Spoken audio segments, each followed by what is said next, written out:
좋은 아침입니다. 하나님과 말씀과 오다시 오늘 다시 시작. 안녕하세요. 조합형 전도사입니다.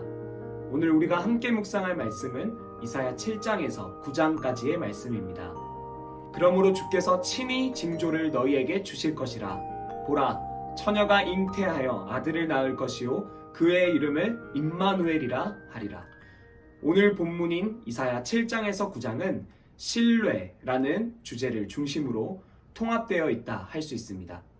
이 주제는 먼저 열방에 대한 신뢰, 그리고 하나님께 대한 신뢰, 이 두 신뢰의 대조를 통해 전개가 됩니다. 먼저 열방에 대한 신뢰는 황폐함을 가져오는 반면 하나님께 대한 신뢰는 윤택함을 가져올 것이었는데, 유다 아하스 왕은 아수르를 신뢰하는 죄를 범하였고 그 결과 아수르는 유다 땅을 유린하고 말았습니다.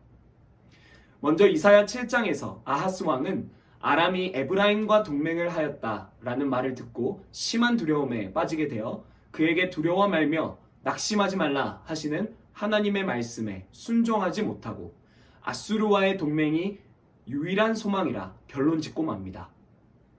이 같은 아하스의 거절은 하나님께서 그간 꾸준히 순종을 요구해 오셨던 인간의 왕조 역사가 마침내 실패로 마침표를 찍게 된 것을 상징하는 것이었습니다. 그리고 하나님께서는 하나님이자 인간인 메시아, 즉 임마누엘을 통해 다윗 그리고 유다와 계속해서 함께 하실 것이라 말씀하십니다. 비록 다윗으로부터 시작된 인간 왕조는 하나님께 순종하지 못하였으나 하나님은 자신의 약속에 신실하셨기에 페어더미에서 진정한 다윗의 자손을 다시 일으키실 것을 말씀하신 것입니다. 그러므로 주께서 친히 징조를 너희에게 주실 것이라.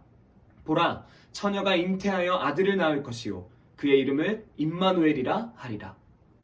그러나 소망의 빛과 같은 이 임마누엘의 말씀을 뒤로 한 채 현실 속 유다는 이제 아수르의 침략을 받고 그 영향은 처참할 것임이 곧바로 예언됩니다.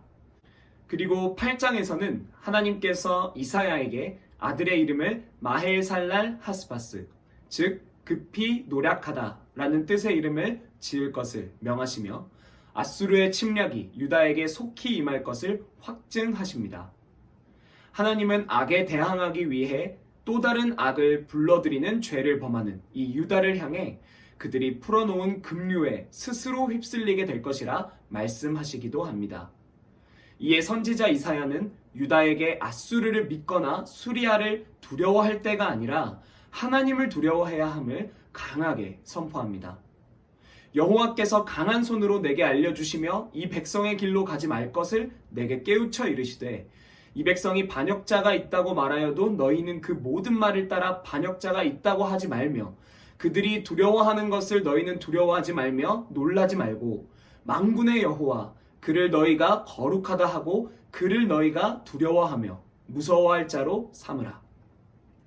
그러나 이스라엘은 주님의 율법과 증거의 말씀을 따르지 아니하므로 결국 빛을 보지 못하게 되었고 하나님의 가르침과 복을 상실하고 말았습니다. 오늘 본문의 마지막인 이사야 9장은 특별히 먼저 2절에서 7절까지의 말씀을 통해 어둠이 임한 하나님의 백성들 가운데 하나님 자신의 구원하는 능력의 빛이 비추게 될 것을 예언해 주십니다. 흑암에 행하던 백성이 큰 빛을 보고 사망의 그늘진 땅에 거주하던 자에게 빛이 비치도다. 그리고 그 빛이 과연 누구인가에 대해 6절과 7절 말씀이 매우 영광스럽게 묘사해 주고 있습니다. 이는 한 아기가 우리에게 낳고 한 아들을 우리에게 주신 바 되었는데 그의 어깨에는 정사를 메었고 그의 이름은 기묘자라 모사라 전능하신 하나님이라 영존하시는 아버지라 평강의 왕이라 할 것임이라. 그 정사와 평강의 더함이 무궁하며 또 다윗의 왕좌와 그의 나라에 군림하여 그 나라를 굳게 세우고 지금 이후로 영원히 정의와 공의로 그것을 보존하실 것이라. 만군의 여호와의 열심히 이를 이루시리라.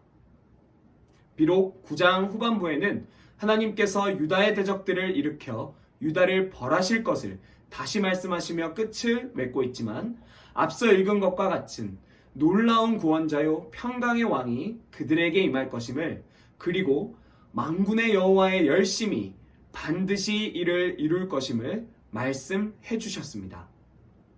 사랑하는 성도 여러분, 오늘 이사야서 7장에서 9장의 말씀을 통해 함께 살펴본 것과 같이 세상적 힘과 지혜, 또 세상적 방법과 도구를 신뢰하며 나아가느라 하나님이 없어지고만 삶은 그 끝에 황폐함과 멸망만이 기다리고 있습니다.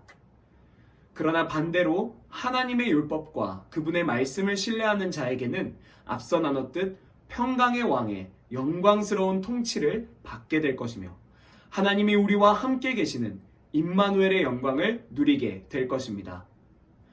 오늘 하루를 살아가는 가운데 그렇게 나 홀로 처절히 애쓰고 수고하는 헛되고 헛된 시간들을 내려놓고 자격 없는 우리를 끝까지 사랑하사 우리와 함께 계시는 그 하나님의 놀랍고 영원한 은혜 가운데 우리 삶을 내어드리는 역사가 있기를 간절히 소망합니다.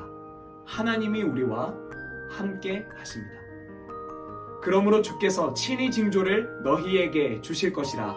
보라, 처녀가 잉태하여 아들을 낳을 것이요 그의 이름을 임마누엘이라 하리라.